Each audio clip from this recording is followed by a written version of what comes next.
Today you'll meet John Tillman, a Christmas tree farmer from Eastern Washington and the lead caution flagger for the Monster Energy Supercross Championship. Together with his wife Carol, he organizes the 25-person crew for every round, determines their on-track positions with flags or lights, and maintains equipment like helmets, uniforms, and radios from week to week, crucial responsibilities that he takes great pride in. John holds a mandatory safety briefing with the flaggers every Saturday morning, an hour-and-a-half course that includes a demonstration of the proper waving technique and is fueled by coffee and donuts. Almost everyone in the room has ties to a local track or club, and most will follow the series to work multiple rounds of Supercross, so they already know the basics of the job and even some of Tillman's talking points, like how they are not to abandon their post to help a downed rider or to rest on Tuff Blocks between races. John is big on being in the moment. Throughout the meetings, he encourages everyone to soak in what they're doing and to catch a glimpse of the action from their front row seat, while keeping a watchful eye on their section. During the next hour, you'll hear how John started with the series and helped create the role, how names were added to the 400-person list, and of course, the best way to wave the yellow flag. Okay, John, it's great to finally have a chance on a rainy Friday afternoon here in Philadelphia to sit down and talk to you because there's no flaggers here, there's no other workers here. We're just hanging out because we got a busy day ahead. And you've definitely had a busy week behind you because everything's spotless after a very muddy Foxborough. So great job on that. I know you've probably had a lot going on. Can you give me just a rundown on how this season has been for you? This is my 7th year heading up the safety crew here, and I enjoy every moment. I feel like the luckiest guy in the world. That when I walk into a stadium, I feel like I don't still understand how I got here, and that it is something that I never want to take for granted. So the season as a whole, we've gotten to know so many of the flaggers personally over the years that it is like seeing good friends. We have people traveling all over the country to flag events, and there are days on a Thursday that might be a little challenging, and I'm like, just get me to Saturday and remind me why I'm here. Okay. Can you, for everybody that, is watching, I'm sure they've seen you on TV, and if you're watching something of mine, you're pretty hardcore into it. But can you give me a recap of how you got to the position that you're in and how you've had this job for the last 7 years? Like, what was the first time you got to be a flagger for a professional race? I was racing moto myself. I was never any good, just if you're wondering, but I had a blast, and I went to an old-timers event. I was racing 40-plus classes, and we went to the ORV park in Western Washington where I live, and Annie, the scorekeeper lady, looked up from her desk when we got there at 6 in the morning and said, I hear they need flaggers. It's the Seattle Supercross. And I'll never forget it. So I'd been flagging our local events and working with the Mudslingers motorcycle group. And so my friend Joe Lee and I went up to Seattle, and we're just guys on the crew. And after that first season, couldn't wait to do it again. What year was that? I think it was about 2002, 3, or 4, somewhere in there. I know we ended up in Vancouver when Carmichael and Stewart and Reed were all racing up there at the BC for the World. And so that was, I was a fan before that, but to be able to be involved at that level was just, it was really special. So young guy in your 40s at that point, got a family.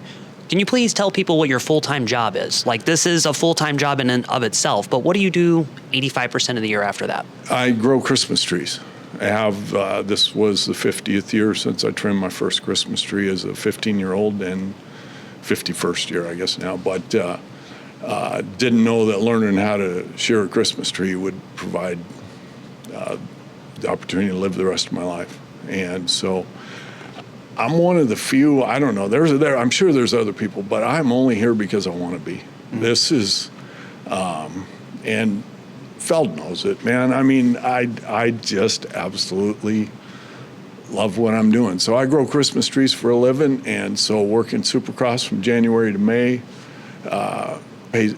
works out really well. I have a full-time crew that takes care of the farms back home, and so we get 20,000 trees planted every spring, and I don't even see most of it. And then just come when it's prime time in the summer and everything is nice and growing, and then time to see what it's doing from there? Yeah. I'm pretty involved in the summer and especially harvest. We work about 45 straight days at harvest time. We just wholesale, so I don't do any retailing. And so we ship trees all over the country, and generally I'm done about mid-December.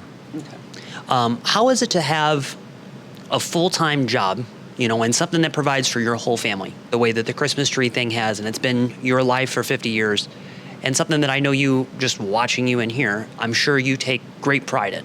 And then to have something else in this that you take equal pride in, like you are to the highest level of everything I ever see of you doing.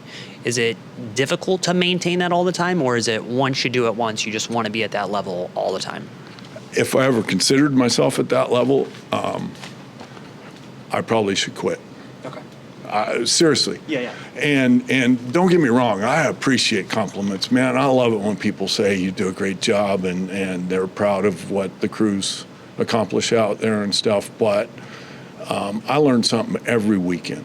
And I really feel like if I ever considered myself an expert or considered myself there or wherever that might be, then I would limit my opportunity to learn. And I never want to do that. So when I was growing Christmas trees, when I still grow, I want to be the best. Not to show off or somebody says, oh, he said, just personally. Somehow my mom taught me that. I was raised by my mother. And when I flagged at the local mudslinger, I wanted to be a good flagger. And that's one thing I try to convey to the Supercross crews when I get them. I get them one day every Saturday, a Saturday. Is no matter what, man, try to be the best at what you're doing, and you never know where you're going to end up. I was 58 years old. I had a good life, growing Christmas trees, traveled around a bit. And next thing I know, I'm going to Supercrosses. I've been to every Supercross since beginning of 2019. And I'm like, how did that happen? How did it happen? Like, how did this come about? Because how many did you do before that? How did you realize that this position was open or available or something that they needed to create? And then what has gone on for the last 7 years to get here? So I loved flagging Supercross. So by 2015 or 16, I think it was, our daughter was raised on the sport. Our family vacation was going to Anaheim 1. Vacationing for a few days, going to San Diego for the second race, kind of thing. And so she had went to college, and so she ended up as arena cross director. And, well, actually, let me back up, excuse me. So they had called, because I had eventually ended up being lead flagger in Seattle. And so I got a call one time, hey, we need 9 people for flagging arena cross at the Tacoma Dome. Can you do it? Yeah, we can do it. So I ended up flagging arena cross. So she ended up actually getting out of college and being an arena cross director. And so by 2018, I had flown myself to 8 Supercrosses and flagged 5 arena crosses. And we were just having the time of our life. And there were some inconsistencies in the Supercross flagging throughout the events, and there was some discussion about what they were going to do about it. And I kind of indicated to Mike Mewey, who I'll be forever grateful for this opportunity, that it isn't that the flaggers don't want to do a good job. It's that no one tells them how. We got very little direction. We'd meet in a tunnel for 10 minutes and sent out on the track. And I said, if you give me a chance, man, I mean, give me a chance to talk to these people for more than 10 minutes, and let's talk about how to flag properly. And Mike took a gamble and brought me into Supercross. And now that 10-minute meeting is about an hour and a half every Saturday meeting. My first one was probably 45 minutes. We just found a copy of my notes for Anaheim 1 2019, and it was one page of some scribbles about paying attention and flag above your shoulder and things like that. Now I have over 6 pages, I think, because I did not understand at the time the depth of which I actually needed to explain things to people. Completely underestimated that some people don't take information in, process it to positive results. You really have to take them to a place where they can understand. And one thing I'm adamant about is I'll never blame my crew, okay? If somebody does something completely improperly, I tell them, I need to do a better job of explaining. I have to get through to that person, because a lot of times the flag crew will be judged, the whole crew, by the worst person on it. And so my whole mission is to bring the bottom up. Okay. I think one very important detail that we need to hit before we get way, way, way into the, into the heart of it is, how do people become flaggers? Because that is the probably number one question. And you guys have about 24, 25. I mean, you'll tell me the exact number of how many people do it. And there's always, my club does this, or this local person does this, or my contact. Even just how you got started into it was being a flagger at a local race. How is it if someone's watching this that wants to be a flagger? How do they get in touch with you? What's the best route? The best route would be if you know somebody on the flag crew, or send an email into Feld. There's a link there that you can apply to be a flagger. And a little history on how the flagging has evolved is there was always a lead flagger in each city. So I ended up lead flagger in Seattle. They would tell me, hey, we need 25 people. And I would acquire those people. We'd show up. And that happened even my first 4 years, I think it was, till SMX started. And so we had a new race in Charlotte. And rather than trying to create a whole crew there with a lead flagger there, we realized we had an email list of 400 people. And so we sent an email out to all 400 flaggers that I had worked with over the first 4 years and says, are you interested in coming? So now we assimilate the crews here ourselves. And we get them on, all of the flaggers are hired, so they're legal employees, and get them onboarded is what's that called. So if someone was interested in flagging, if you go into the Feld website, there should be something there. Or you can call me, John Tillman, and we'll get you on the list. I'm very happy that you pointed out that you're an employee, because they are real employees. It is a volunteer thing to get tagged into it, but once you're here, you are an employee, because you guys have to be, because it's a very dangerous thing out there for them to do. And the second thing that brings into is how they get reimbursed for this and the compensation that they have, because they do get paid something. Could you please explain that? Because there is, as you see on the internet, so much discussion. It's like a hot dog and a t-shirt, and that was your pay for the day. And I'm sure that's what it was at some point, but now it's a more formalized process for what you guys have. Well, I never got a hot dog, but we did get 2 tickets and a t-shirt. We got to keep the shirts. And the flaggers still get to keep their shirts, but now they're polo shirts. They get 2 tickets, and they're reimbursed at each city depending on the amount of hours that we're going to be there. And so minimum pay is $125. And it can go up from there. Like Pulp Race in Denver is a 2-day event because we have to be all in on Friday. And so they are all compensated. Okay, that's cool. And then something from me sitting in the meeting at Tampa, it's on a card. It's not like you guys are cutting a check, or it's, hey, we're going to pay you out of the, the slush fund that's over here. It's a whole process and procedure that you guys have implemented very well, because like you said, you have 400 people on an email list, and the best thing to do is just have it organized so it's not so hodgepodge every time you go to a different town.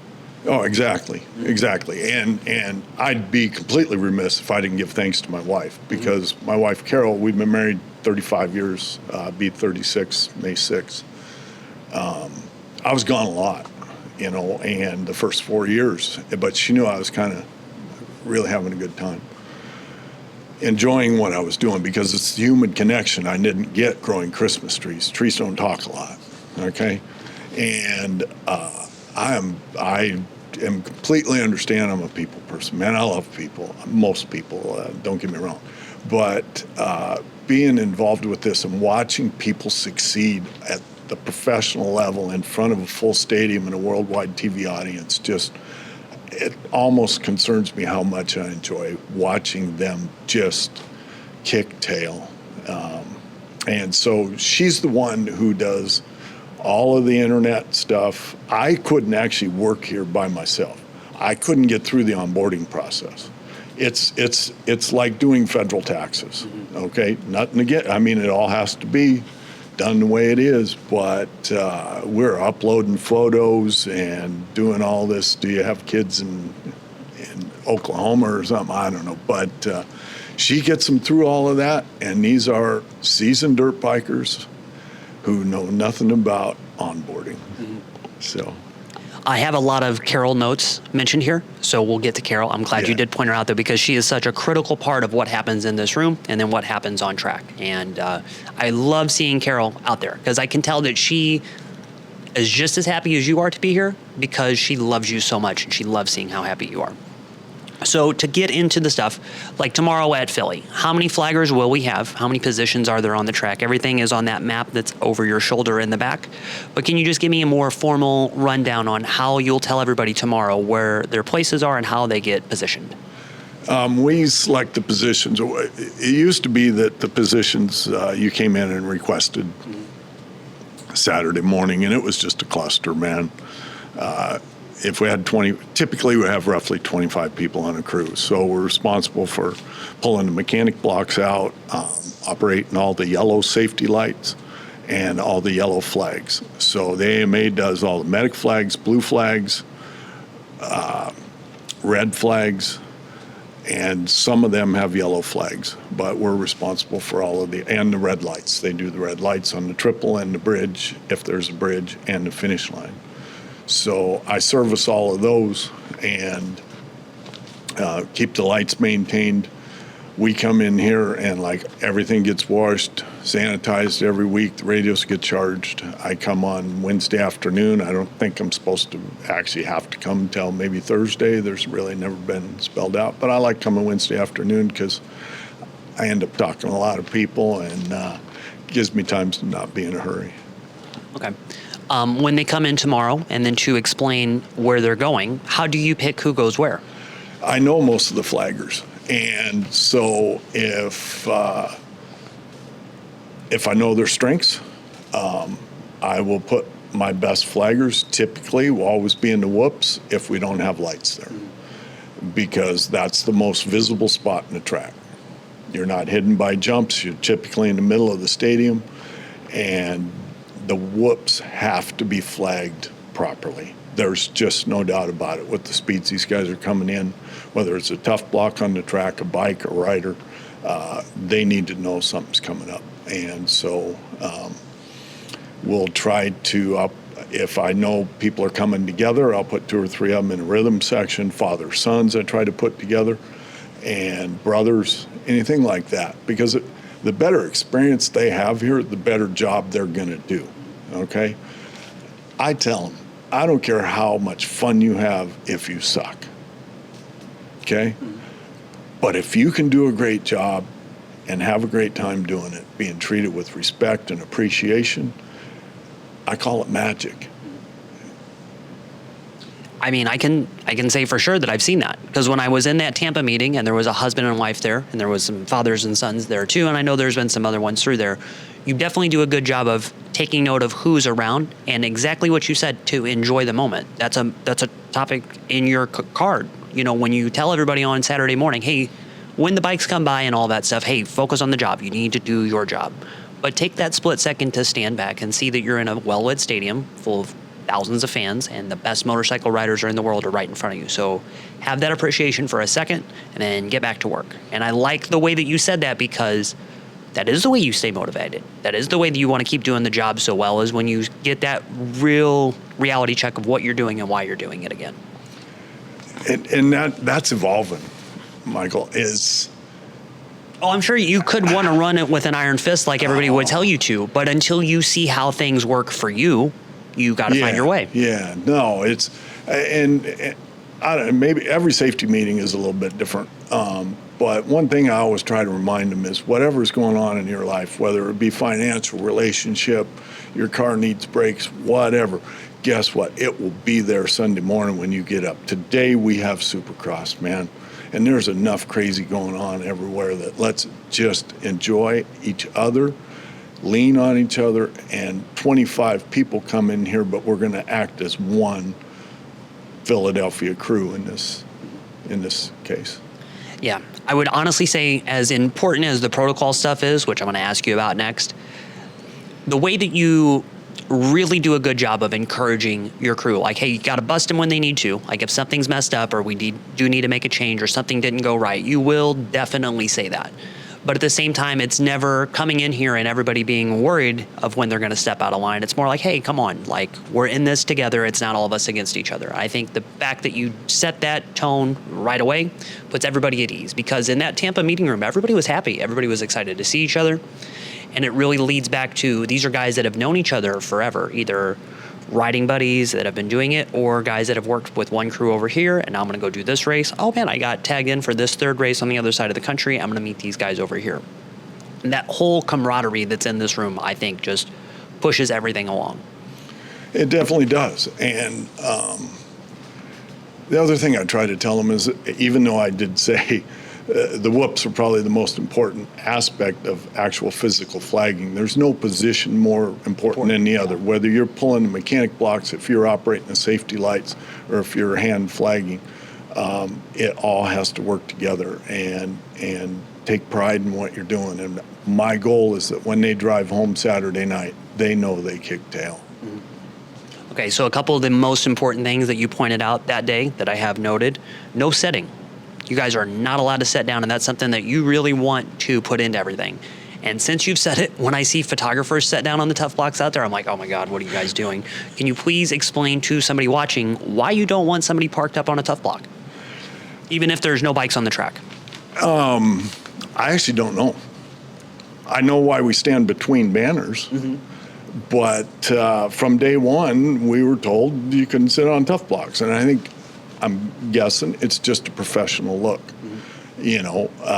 And so I thought that just telling, and you heard this in the meeting, I start off with, I thought I could tell people 5 simple words: don't sit on Tuff Blocks, and move on to the next subject. What I learned was I have to actually explain that further. We had a chair taken out on the floor in Oakland. Okay, you can't take a chair out there, you can't take your car out there, you can't take a couch out there, you can't have DoorDash delivered out to the whoop section, okay? And that's how we went from 1 page of notes to 6. Another thing you have: do not get on the track. Although there might be an accident right in front of you, and a rider could be pinned underneath a motorcycle or whatever, your job is to hold the flag and to wave it. It's not to go out there and rescue someone. And when I heard you explain that to everybody, that was a really, I wouldn't say an aha moment, but I had never thought that that's not the flagger's job. That's the track worker's job. That's a completely other department. Yeah, the ops kids, and that's really where I feel like a lot of our responsibility is. And I tell them, my job is to keep the flagger safe. The flagger's job is to keep everyone else safe. Yeah. And so the kids that run out to pick the bikes up, and I always use, if a bike is crashed right in front of you and the throttle's stuck wide open and a knobby is just tearing into somebody's calf of his legs and he's looking at you with those big eyes going, help me, your job is to go up track, start flagging so somebody else can do that safely, because you throwing your flag down, running out there may cause a lot more injuries. And so my flaggers do never step onto a live racetrack. We have not minimized the chance of them getting hit on the track. We have eliminated it. And I tell them there's plenty of chance for you to get hit off of it. Okay. Another one I have written down is 70-30. Can you please explain what that one is? I'm sorry that I don't have more context to that, but there are 6 pages of notes, and I know what you know what 70-30 means. 70-30 is 70% of the time I want you watching your section.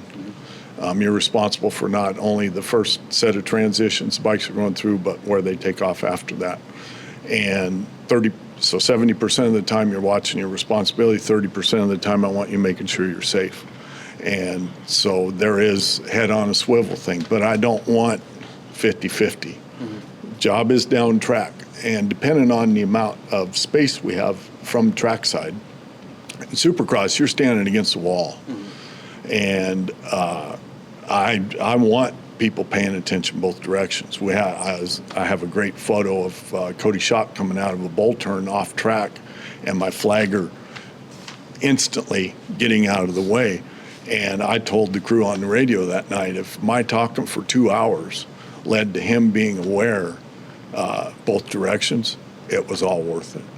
Okay, so that's the 70-30. It's 30% making sure you're safe, 70% down track. Once they're flagging, once you go to where the dirt hits the plywood, now I want you focusing completely up track. Glancing down track, is the issue still there? They haven't got it cleared yet, but now you are standing trackside. You're making sure that you're safe, and as soon as the track is clear, bring your flag in, look, and step back to your spot. You have a flag on your lap, which I think gets into the most important part of it. There is a real proper way to wave a flag. I think that people don't think that, and this is so funny for me because as a little kid, my aunt made me a set of silks just like that. Every color, everything. Red, black, white flag, checkered flag, all of it. So when I was like 3, 4, 5, I was learning how to wave the flag. Until I saw you point out how you do it, and I'd like for you to give me a demo here in a second. Never really dawned on me how there's a way that you would do it without wrapping it up, without wadding it up, with making it get the full pattern of color out there so it's very alert and vibrant to someone so they can't say that they didn't see it. Yeah, you want me to demonstrate? If you could. Okay. So the proper way to hold the flag is 2 fingers on the wood, 2 fingers on the cloth. That way, there's no debate whether it's displayed or not. You let go with your 2 fingers, and the flag is over your shoulder. This is good, bad. Good, bad. Okay? 2 to 8, 10 to 4. 2 to 8, 10 to 4. It's all in the downstroke. If you're outside in the wind, it's all in the downstroke. If you start going back and forth, that's where you get wadded up. This is proper Supercross flagging. I think the flag should replicate the sport. If you got somebody going through a whoop section and this is how the flag's being waved, it doesn't correlate. This is an intense, immediate sport. This is proper flag waving. That was awesome, John. Was there a point that you realized that? Was there an aha moment where you saw 2 to 8, 10 to 4? Or was that something that somebody passed down to you? No, that was something I came up with because I had to kind of figure out, it's kind of like trimming a Christmas tree. You've just done it so long, you hadn't really thought about how you do it. Like walking. Mm-hmm. I mean, you walked in here, but you didn't think, okay, left foot, right foot, all right, slow down. So I really had to try to figure out how to explain it so somebody could grasp it. And so that's where I came up with the 2 to 8, 10 to 4, and that it's all in the downstroke. If you've got a lot of wind, even doing it exactly properly, you can wad a flag. But if you just hammer the down, take it up, hammer the down in really windy situations, it still works. Okay. To that point, and what I'm sure that people sometimes when they hear a 6-page document, maybe 45 minutes to an hour and a half presentation of what this is going to do, do I really need to hear it? It works because you, from what I heard at Tampa, and knock on wood, have only had 2 flaggers hit in all of the years that you've been doing this. Yeah. Like, seriously. We haven't really, we had one jump out of the end of the whoops over a A-frame, and I learned from that the importance of spacing at the end of the whoop section for the second flagger in the whoops. And so typically now you won't see my second flagger in the whoops over halfway down because their safety is my responsibility. And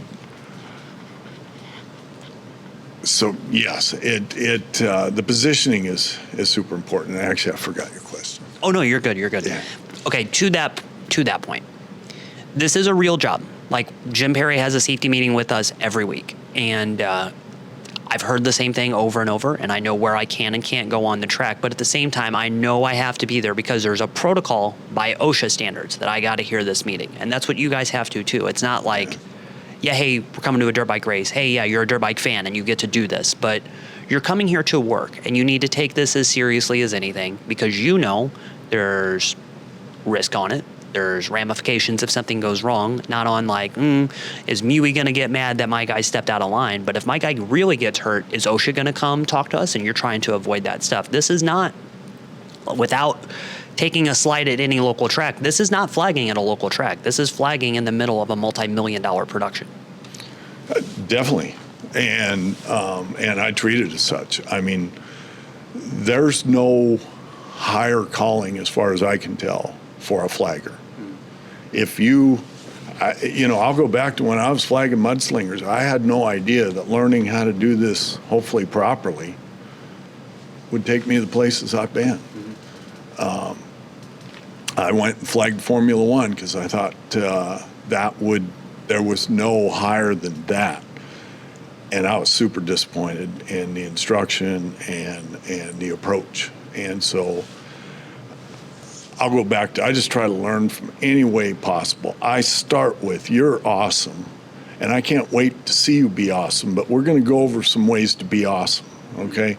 I do not approach this as you're just a dummy, and you should be glad I'm here to keep you from hurting yourself. That just, Michael, I just treat people the way I wished I'd always been treated. Yeah. You know, there was so many times in those early days that I would hear "you flaggers," and then they would tell people how they were doing it wrong. And I thought, man, you never took time to tell us how to do it right. But you sure got all night to tell us what they're doing wrong. Mm-hmm. And that disappointed me. And that's why it means so much to me when I see a crash and a whoops and two flags come up and instantly flying, and as soon as it's clear they come down, and I'm like, man, I know the crowd ain't there to watch these people flag. We're kind of the offensive linemen of a football field. They make a great big hole, the running back scores a touchdown, everybody's about to run back. I get it, man. But we take a lot of pride in what we do, and that's I'm so fortunate in the people I get to work with. So all year, as I've been hashing this idea out and looking forward to this conversation, I've been taking pictures of you, watching your guys run the mechanics blocks out, because you've had to do a couple different procedures this year. Like after Joe had the incident at San Diego, some things changed for Anaheim too, and then some things have changed since then. But then to watch them run those out, I know at Detroit, you had a very specific way of how they're going out. And then I watched you take your phone out and film them putting them out. The smile you had on your face made me so happy. And then at Daytona, you walking the crew out, because the Daytona crew in and of itself, you know, dressed in the all white, and you're part of the speedway and all that, but then you get tagged in to show that. You walking them down, you know, to the, to the track underneath the Rolex tunnel, underneath the thing. And I saw you there, and just the smile you had on your face. How happy you are when you see everybody do what they're supposed to do, and the moments of joy, especially on your Facebook post where you've been taking photos of everybody working all day. And then I take photos of you taking photos, and I can just see how happy you are to see them doing what they need to do. Yeah. I mean, that's why I keep coming back. I feel like I have a purpose, man. And to watch them, people succeed. It connected about year 3, I think it was. My wife came down to Phoenix. And I make these guys flag in the flag room before we go out there. I tell them, if you're nervous flagging in front of 25 people, there's going to be a few more when we get in the stadium. I want to make sure you can do it right. And we had a kid named Dylan who struggled a bit, was wadding his flag up. I sent him out in the corridor with somebody a little more seasoned, came back in. He was a touch better, still not quite up to snuff. And keep in mind, I don't approve the flagging. The crew has to approve your ability to flag, because that flagger represents everybody else. Dylan comes back in. He's pretty good, but still a little bit. So I put him in a spot where I was sure nobody could crash. Middle of the stadium, and doggone if Jason Anderson didn't come out of that corner in the middle of the stadium, going across the start, wadded himself up, threw the bike one direction, he flew the other, and I watched Dylan take 2 steps out there, snap that flag over his shoulder. Anderson got up, took off, and Dylan pulled that flag down, walked back over, and stood there. And my wife was the one who at that point saw why I do what I do, because it was magic. And the kid's 22 years old, and he drove home that night knowing he kicked tail, you know? You mentioned it just a few minutes ago, and you kind of reiterated it a couple points, but you guys are the representation of everything. You know, I mean, how the event goes, whoever wins tomorrow night, if a flagger does something wrong, that's pretty much what everybody's on the internet is the first thing that they're going to go talk to, for better or for worse. How is it for you? I mean, how is it for you to see you guys get, you know, roasted some weeks, really not praised that much, but you know the little successes that they have in here? Like, if there's something that anybody that's watching this is like, oh, the flaggers all the time, what's one thing that you would like to explain to them of like, hey man, like, before you press post. This is what we're doing. Well, there's a couple things. So first, understanding that all flaggers aren't the same. The AMA is doing a different job than we are, and so flaggers suck because of a medic flag. Okay, then I'm like, well, it's not us. Okay, and we make mistakes. Don't get me wrong, but the one thing that just really does, and I get it, man. Hunter Lawrence crashes. They got a side view looking straight across the track, Lawrence on the ground, and there's a flagger standing behind him who's not doing anything. They're like, what is this flagger doing? I'm like, well, you know what? He's flagging the other lane. That's his job. He's not flagging at the bottom of the takeoff of the finish.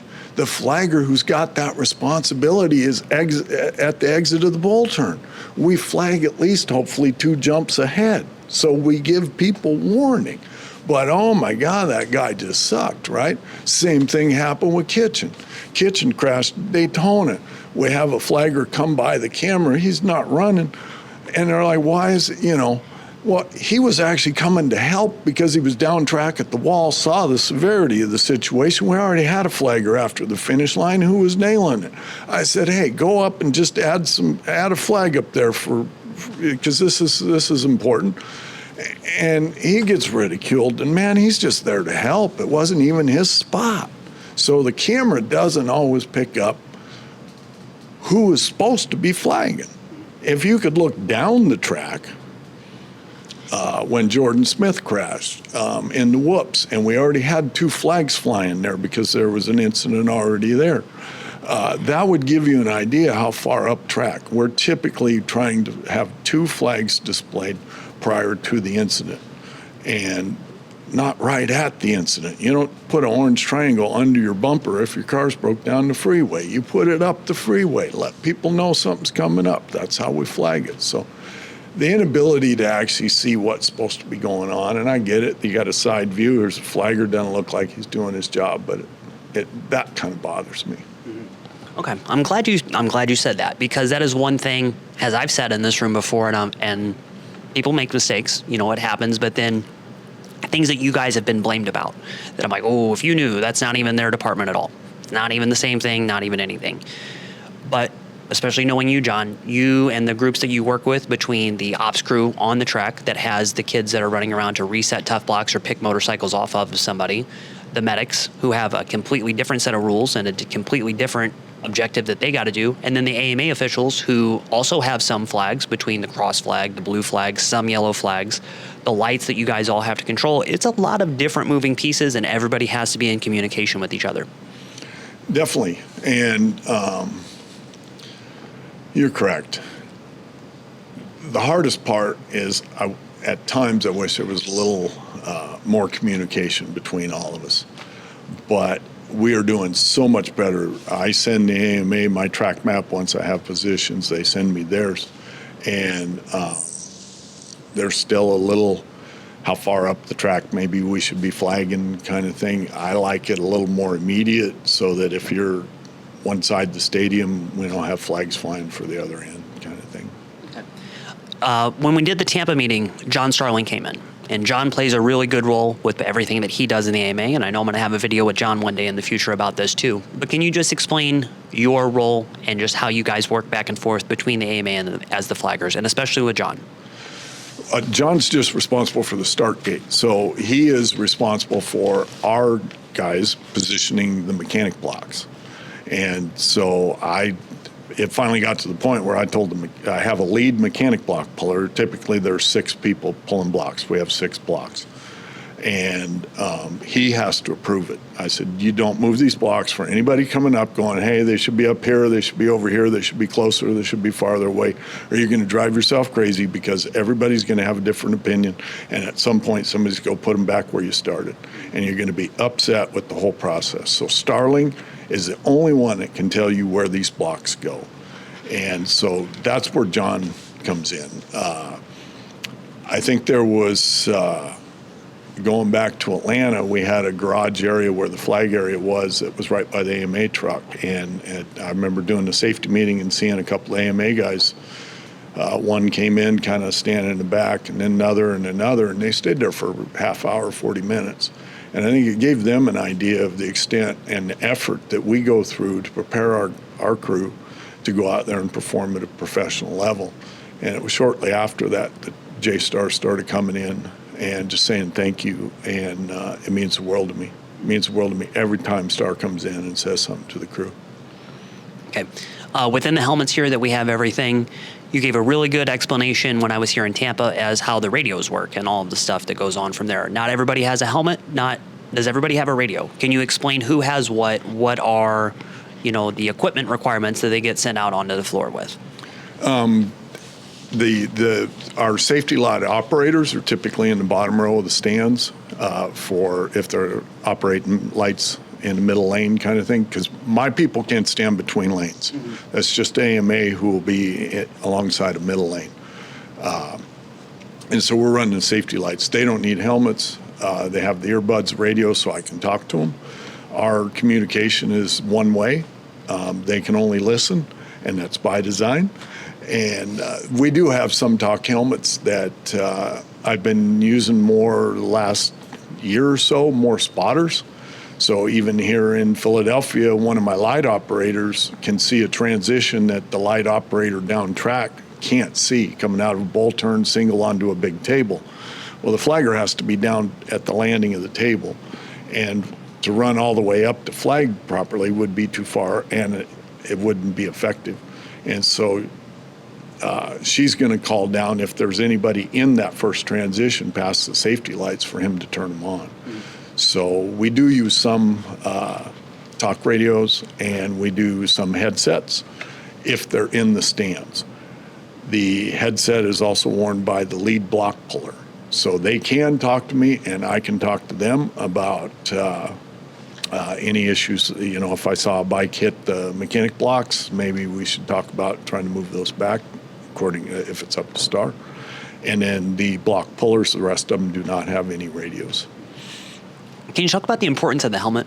Because it's definitely you can see it. You would have to think why is someone out there running around that's not on the motorcycle with the helmet? I know that we're probably getting closer and closer to the day that the photographers even need to wear helmets, and I honestly probably wouldn't be opposed as long as it's a nice open face that I can get everything in. But can you just talk about what the importance of that is and how they've done their job? I shouldn't even say it. Let's not even. Yeah. So far, the helmets have done great.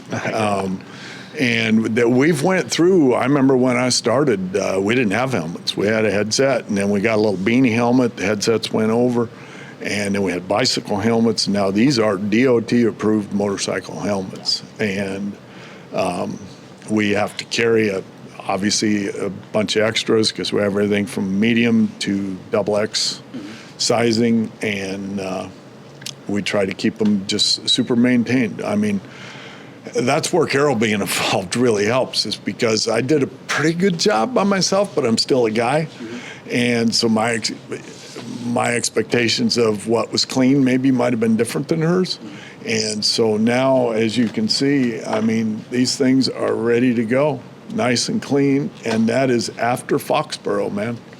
And I had some people come in today and help me get all this prepared. Everybody on the floor with a helmet or no?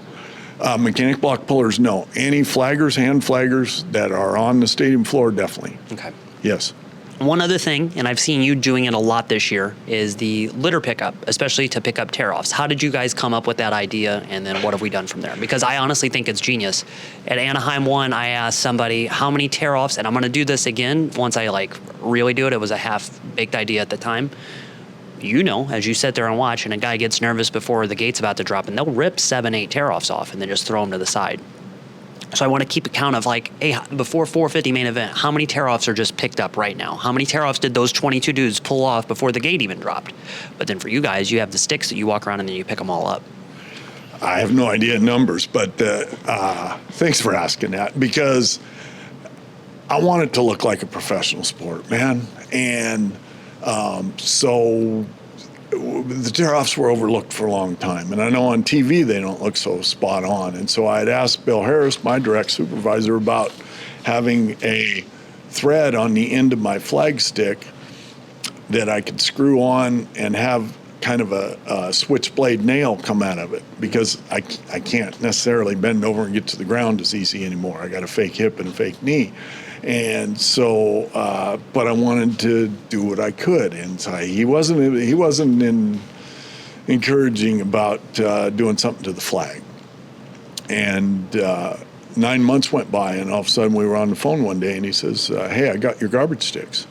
And I was like, what? My what? Your garbage sticks. Long past the idea. And we got these tools that Jeremy Albrecht was out picking up tear-offs with one of these. And once you do it, you want to do it. Mm-hmm. I mean, it's kind of crazy because people will see me out doing it and think, oh, well, I couldn't get anybody else or something. But one, I believe, never ask a crew to do anything you wouldn't do yourself. And two, I like it. Man, you go up on top of the finish line landing, it is the mother load up there. And you're like, oh, this is awesome. And so now we have 4. We started out with 2, now we got 4, and sometimes it's hard to get your hand on one of them. You know what's funny is when I was a little kid going to like sprint car races, anytime the World of Outlaws would come to the tracks that I would go to, that's all I would do in between races is run up and pick up the tear-offs that my favorite drivers. I mean, I didn't know that Steve Kinzer had pulled that tear-off, but it might as well have been. We would leave 7-year-old me pockets just stuffed full of tear-offs. And now at 34, and like hate to be like environmentalist, but now I think about like, yo, dude, I just pulled the 21 stack of pieces of plastic that are just everywhere. And it really does add up because there have been times, I can watch that track and think like, okay, that's a jump that's small. You're not going to pull a tear off there. That's a rhythm lane that you're not really going to do anything. Oh, there's a big double where you're going to get a 1.5 seconds of hang time. Better yank it there. And you can tell where the finish line, the big triples, a couple other spots that are just a mother load of where those pieces of Lexan are. And we're learning. I always concentrate mainly on the start straight because if they're just laying in the flat out there, that especially when they're before the gate drops, they tend to shine a lot. And so now we are targeting. I wish we could do even more. And I think we'll get there. Now we have garbage cans under the manager's tower, under the around the start gate, because the challenge was we would pick this stuff up in the old days, but you had nowhere to put it, so you'd throw it behind a Tuff Block somewhere. And so this sport, I got to tell you, Feld's commitment to trying to make things better gets overlooked a lot, man. And do they do everything right? Nobody does. Okay, in my personal life, I don't think anybody does, but their commitment is to make this sport better, and I am supported in that 100% with what I'm doing. Okay, John, what would you say is like of the last 3 years between the Tuff Block stuff or the tear-off stuff, seeing how Tuff Blocks are, which you guys don't have to worry about, but just knowing all of the stuff that's out there, the improvements in lights, like what would you say is the biggest thing that you guys have made a change on that was maybe the smallest change that's had the biggest effect? There are so many things I think that go unnoticed. When they took the Tuff Blocks off the face of the triples and the finish line and cut them in half, that was a huge change for the safety of everybody, removing Tuff Blocks from the landings of a lot of the bigger jumps, just to make that safer. I'd have to say right there was probably one of the biggest things that I've seen changed, and that they don't seem to get recognized much. I want to tell you something about Tuff Blocks that gets overlooked. Oh my God, yeah, the rider hit the Tuff Block and he crashed. Guess what? That's, in my opinion, that's kind of the idea, okay? Because if the Tuff Block wasn't there and he's going head on to a rhythm lane coming at him, that's a whole different story, okay? So yeah, he came off and hit the Tuff Block and crashed between lanes. That's kind of why it's there, man. Yeah. And I don't want bikes careening. If Hunter Lawrence had not hit the Tuff Block that caused him to crash at the face of the finish line, he would have hit the metal stanchions that hold the thing up. And I think that the Tuff Block, now he's out, okay? But I think that length of injury is probably less than if he'd hit the metal stanchions. Okay. No, I mean, John, that's awesome. That's exactly what I was hoping to hear. I want to ask 2 or 3 more technical things, and then I'd like to ask some personal stuff to like wrap this thing up. Sure. So, as everything is going to go about tomorrow, how tired are you when this is done?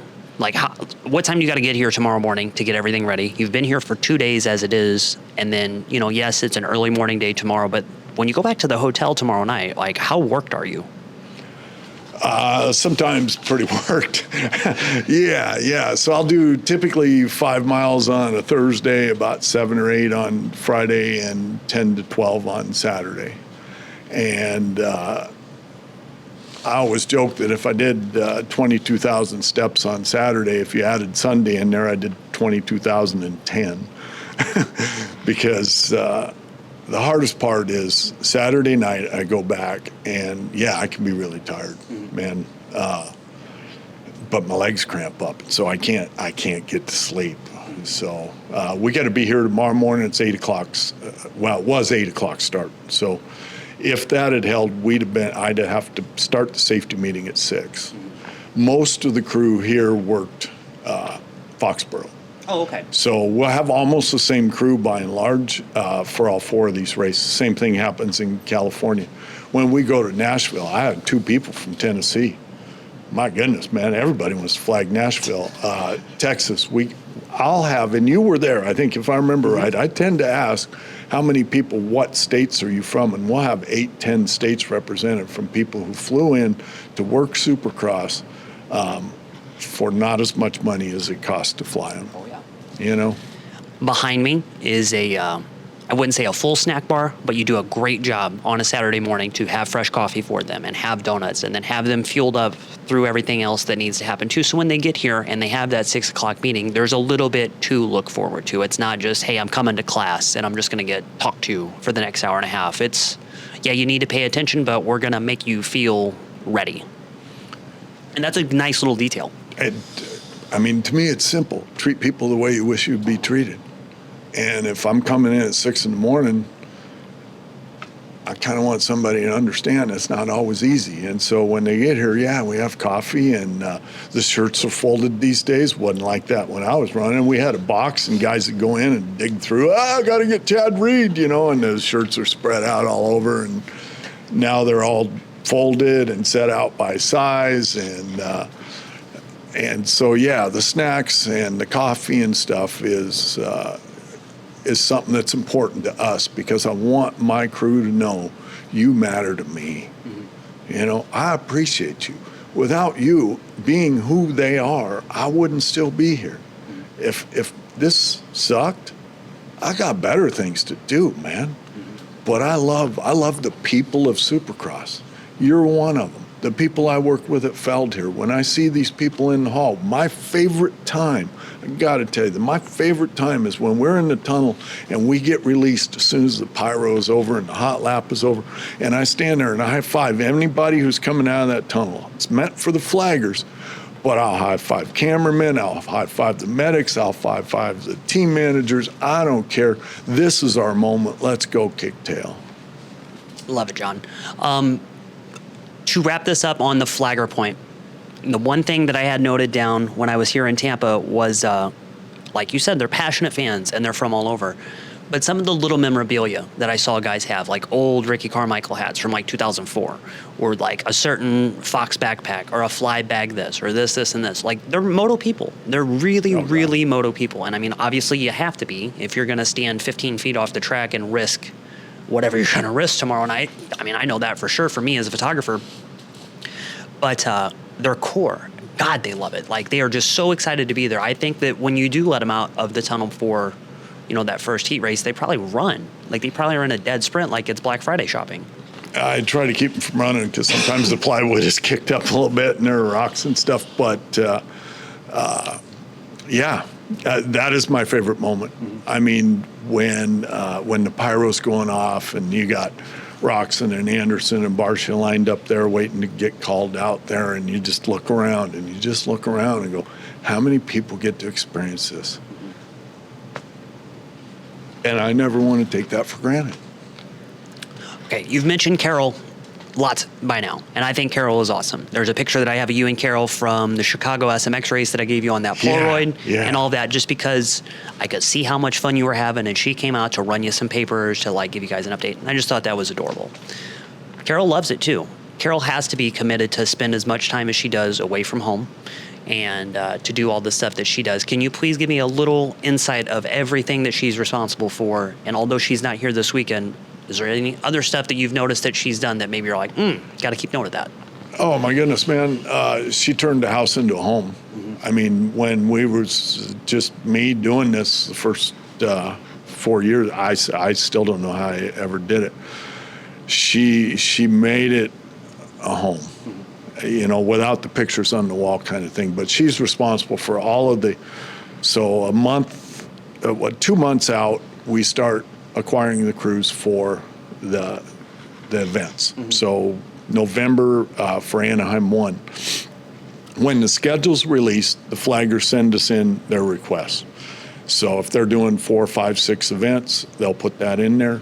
And our flag crews were basically full a couple weeks ago, finishing the season. I think the playoff races are almost full right now. There may be a couple spots in St. Louis, but she does all of that. So there's times I don't know who's on the crew till Thursday, and I'm like, hey, I need a flag list. And then I go, oh, cool. She's here, and he's here, and they're here. And when I see 8, 10, 15 names on there that I just know, so she does all of that. She makes the coffee. She makes sure she orders the donuts that we get for the morning, and make sure that we get certain things from the event, and then we do a lot on our own. And I'm not saying that, no, I mean, that's what you need to do, though.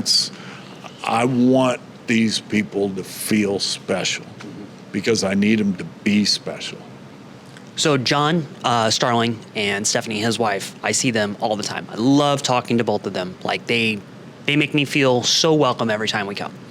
And to see a couple, you know, at the age that they're at and all the years of marriage that they have, to get to fly like they do and just be together. And it's the same thing for you and Carol. I get to see you guys be together like that. And like, I'm sure Thursday night, Friday night in a new city, it's date night. It's something that you guys get to go do. How is it, you know, at this point in your life to have, although you're working, almost like a second dating period where you guys just get to go have fun all the time? Yeah, you're working, but like new city all the time, new restaurant, new hotel, new airplane, new rental car. Like that's got to be pretty cool. It is. We try to make, especially our days off, we have Broadway tickets for when we go up to MetLife. And what are you seeing? She knows. Okay.